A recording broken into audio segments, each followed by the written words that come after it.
Welcome back to Heroic Book Adventures. I'm Steve, and I generally am not interested in doing these book tags because if I'm being honest, a lot of times the questions in them can be kind of dumb. But I really wanted to do the 10 Untouched Books Tag. It was recently created by Rainier Books. And I think I'm interested in this one because it doesn't have any questions. There's only one prompt, and it's to display 10 books that have been sitting on your shelf for at least a year and you haven't read yet. So the purpose of it is to kind of remind us to make sure we're reading the books that we've had sitting around for a while. And I was motivated to do this when Summer at Sterling Reed's channel did hers. Now, booktube is populated by lots of really high quality human beings. But I feel like Summer is amongst the best of us. And her reading experience and knowledge is really impressive. So if you're not already subscribed to Sterling Reed's, go check her out. And let's take a look at what I've had sitting around for a while now. All right, let's start this strong with some GGK. This is an omnibus of the Fiona of Our Tapestry. Contains the 3 books, The Summer Tree, The Wandering Fire, and The Darkest Road. I saw that recently Reed's picked up the first one, so I'm hoping she'll also stumble upon the other 2 and wants to read this as well. But beautiful wraparound cover in great shape. Couldn't pass that one up. Sounds like a group of friends get transported off into a fantasy world. GGK's really well respected, so yeah, that's going to be a good one, I think. And I got the complete Tanith Lee's Flat Earth series. So the first volume contains the 3 books, Night's Master, Death's Master, and Delusion's Master. And then second one has Delirium's Mistress and Night's Sorceries. So I'm really glad I just happened to pick up this book club edition back when I did, because good luck finding these today. It's too bad that most people reading this series are going to be forced to have to do it through ebooks.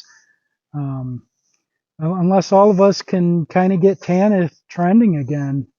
I think she's way too good of an author to just be lost to history. So she wrote like 90 novels or something like that, ranging from dark fantasy like this to science fiction, horror, even some YA stuff. So, yeah, good old Tanith Lee. And then Robert McCammon's Stinger. This is cool. A alien bounty hunter comes in and terrorizes a very small remote town in Texas, and all the people of the town have to fight back against it, team up to destroy the threat. So everybody who's read this says that when you read the plot, it kind of sounds like a bad B-rate horror movie, but McCammon's writing skills just make it work. So I'm excited. I'm a fan of McCammon, and Bo's Book said that she recently read this one and really enjoyed it.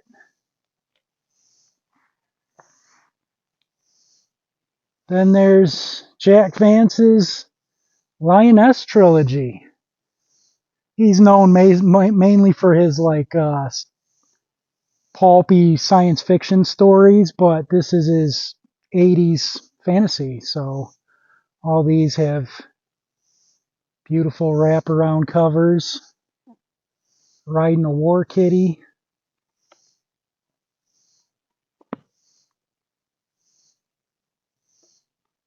Oh yeah. No reason not to read something like that. John Skip and Craig Spector's The Bridge. So humanity's been polluting the world with toxic waste for way too long. So finally something rises up, and it will not be satisfied until we're all eliminated. I always enjoy environmental horror and stories of nature fighting back, so that should be good too. I got Andrew J. Offit's War of the Gods on Earth series. This is clearly sword and sorcery.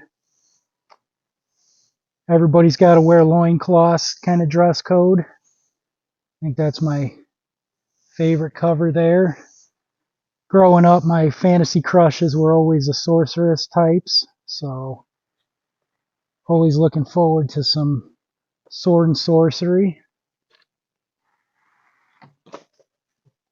Oh, dropping books. And this is the Fred Saberhagen Lost Sword series.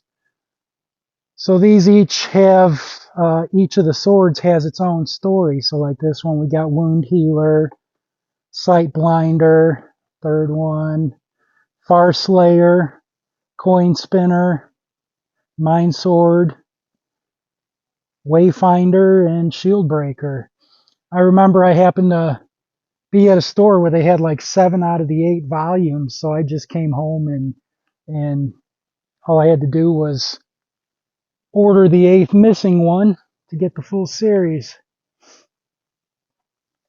I got Dan Simmons, Song of Kali.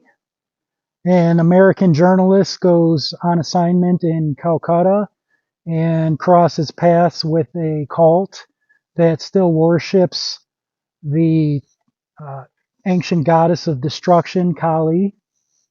So I've heard, I really like Simmons too, and I've heard this one is really scary in points.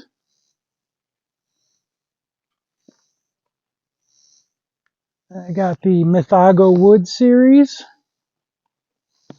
Again, like the Tanith Lee, these are getting a little bit difficult to find other than Mythago Wood itself. So I'm glad to pick these up, especially something like, geez, shouldn't every fantasy book have a cover like that? That's gorgeous.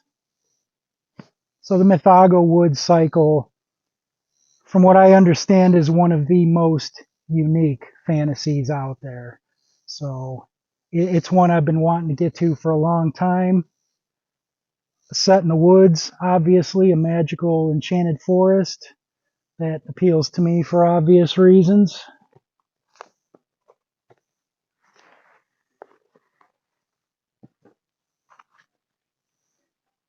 And I got Lynn Carter's Green Star series, all in the Daw yellow spine.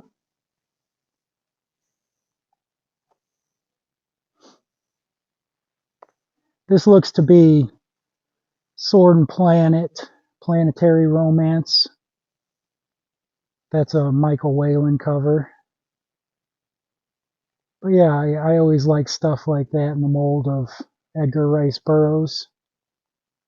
So we'll see how that goes. You get mixed opinions about Lynn Carter's work. And then for the grand finale, I got Catherine Kerr's Dey Cycle. This one is 15 books long. Now it's actually subdivided up into multiple smaller series, kind of like something like The Realm of the Elderlings is. So I figure I can just read a piece at a time, a trilogy here and there. But even though it's really long, I'm actually excited to get to it. And I'm thinking maybe like in 2026, it might be something I try to tackle and get all of them done, one a month or something like that. It's a Celtic inspired fantasy that's about reincarnation. We're starting in like the first book. The characters will make a bunch of mistakes in that, and then they have reincarnated lives in other books trying to make up for those mistakes, and everything's just intertwined over time. So I think it sounds really cool, and some of these are just beautiful covers.